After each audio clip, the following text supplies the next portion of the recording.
আসসালামু আলাইকুম। প্রিভিয়াস ভিডিওতে আমরা if else স্টেটমেন্ট দেখেছিলাম। এই ভিডিওতে আমরা আরেকটু অ্যাডভান্স লেভেলে যাওয়ার চেষ্টা করব। আর পুরো ভিডিওটিতে আপনাদের সাথে আছি আমি ওয়াসিম আকরাম।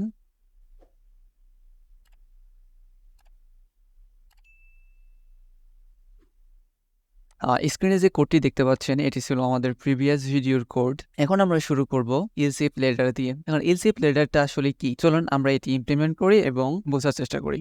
চলুন প্রথমে আমরা else if লেটারের স্ট্রাকচার দেখে নিই। if else স্টেটমেন্টের মতো else if লেটারও শুরু হবে if স্টেটমেন্ট দিয়ে। সো আমরা প্রথমেই if কিওয়ার্ডটি লিখব এবং প্যারেনথেসিস দিব। প্যারেনথেসিসের মধ্যে আমরা লিখব কন্ডিশন এবং আমাদের সুবিধার্থে এখানে আমরা কন্ডিশনের নাম্বার দিচ্ছি কন্ডিশন 1। এরপরে আমরা if এর বডি ক্রিয়েট করব। এখানে আমরা দেব স্টেটমেন্ট 1। এরপরে আমরা লিখব else if, একটি প্যারেনথেসিস দিব, প্যারেনথেসিসের মধ্যে লিখব কন্ডিশন 2 এবং আমরা এই else if এর জন্য বডি ক্রিয়েট করব। এখানে লিখব স্টেটমেন্ট 2। ঠিক এইভাবে আমাদের ঠিক যতটা else if এর প্রয়োজন আমরা এখানে নিতে পারি। এখানে আমি কন্ডিশন 3 দিচ্ছি, এরপরে স্টেটমেন্ট 3। এরকম আমাদের যতগুলা else if বা কন্ডিশন সেট করার প্রয়োজন নেয়ার পরে আমরা সর্বশেষ লিখব else এবং এখানে থাকবে স্টেটমেন্ট 4। এটি হলো আমাদের else if লেটারের স্ট্রাকচার। else if লেটারের ক্ষেত্রে কি হবে? ফার্স্ট if এর মধ্যে যে কন্ডিশনটি সেট করব সেই কন্ডিশনটি যদি সত্য হয় সেক্ষেত্রে আমার if এর বডি এক্সিকিউট করবে। আর যদি আমার কন্ডিশন 1 মিথ্যা হয় তখন else if এর অর্থাৎ কন্ডিশন 2 চেক হবে। এবার কন্ডিশন 2 যদি সত্য হয় তাহলে আমার স্টেটমেন্ট 2 এক্সিকিউট হবে। ঠিক একইভাবে আমার কন্ডিশন 2 যদি মিথ্যা হয় তাহলে আমি চলে যাব কন্ডিশন 3-তে। এরকম কন্ডিশন 3 মিথ্যা হলে কন্ডিশন 4-এ, কন্ডিশন 4 মিথ্যা হলে কন্ডিশন 5-এ। এভাবে ঠিক আমার যতগুলো কন্ডিশন সেট করা থাকবে একের পর এক কন্ডিশন চেক করতে থাকবে। অর্থাৎ আমার যেই কন্ডিশনটি সত্য হবে সেই কন্ডিশনের আন্ডারে যে বডি থাকবে বা যে কোডগুলো থাকবে সেই কোডগুলো এক্সিকিউট করে বাকি কোডগুলো ইগনোর করবে। আর যদি আমার এখানে সব কন্ডিশনই মিথ্যা হয় তবে আমার else এর বডি এক্সিকিউট করবে। এখন আমরা এই else if লেটার দিয়ে ছোট্ট একটি প্রোগ্রাম লিখি।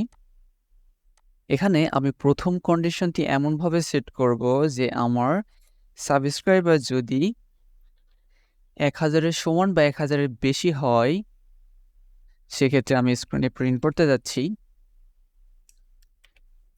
Thank you. কন্ডিশন 2-তে আমি সেট করব আমার সাবস্ক্রাইবার যদি 500-এর বেশি হয় তবে আমি স্ক্রিনে প্রিন্ট করব ওয়েল ডান।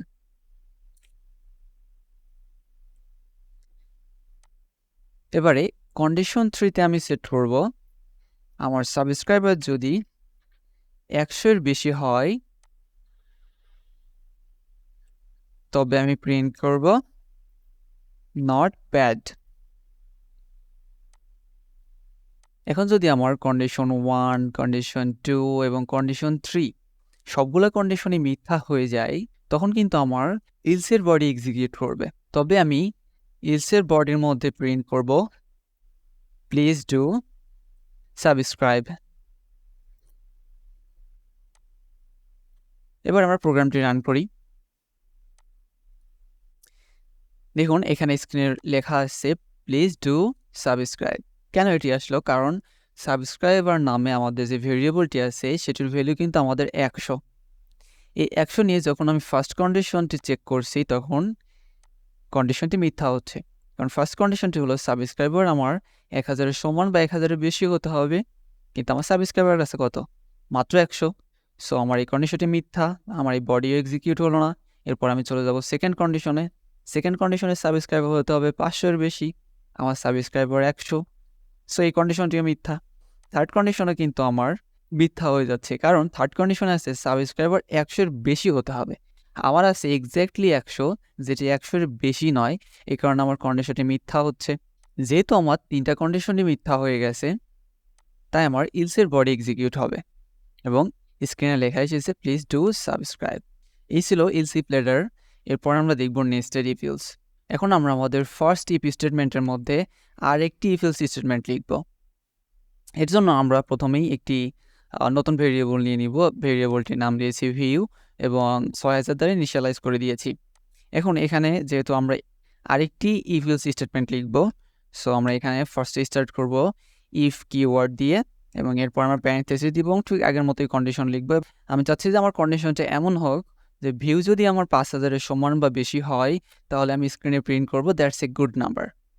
আর যদি এই কন্ডিশনটি মিথ্যা হয়, অর্থাৎ ভিউ যদি আমার ৫,০০০-এর সমান বা বেশি না থাকে, সামহাও ৫,০০০-এর নিচে যদি আমার ভিউ হয়, সেক্ষেত্রে আমি স্ক্রিনে জাস্ট থ্যাংক ইউটা প্রিন্ট করব। সো আমরা কন্ডিশন লিখি যে আমার ভিউ হতে হবে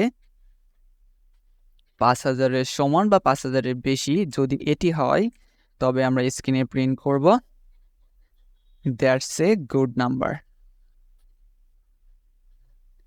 আর যদি ভিউ আমার ৫,০০০-এর থেকে কম থাকে তবে আমি স্ক্রিনে প্রিন্ট করব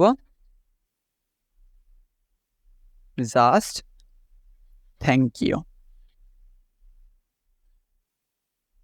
এখন প্রোগ্রামটি রান করি। দেখুন এখানে লেখা আছে দ্যাটস এ গুড নাম্বার। আমার সাবস্ক্রাইবার আছে ১৫০০, ভিউ আছে ৬০০০। আমার ফার্স্ট ইফ স্টেটমেন্টের যে কন্ডিশনটি রয়েছে সেটি হলো সাবস্ক্রাইবার হতে হবে ১,০০০-এর সমান বা বেশি।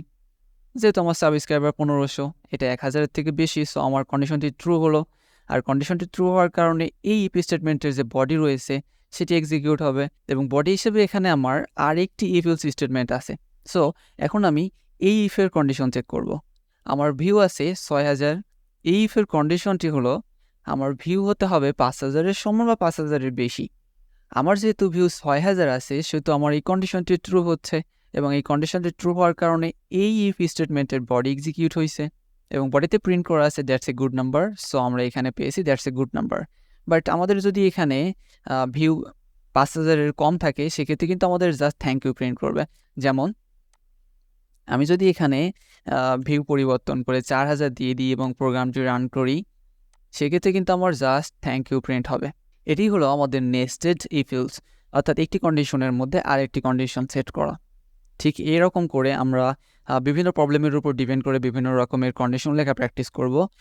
আমরা যত বেশি প্র্যাকটিস করব আমরা তত ভালো প্রোগ্রামার হতে পারবো। কথা হবে পরবর্তী কোনো ভিডিওতে। Till then take care. আসসালামু আলাইকুম।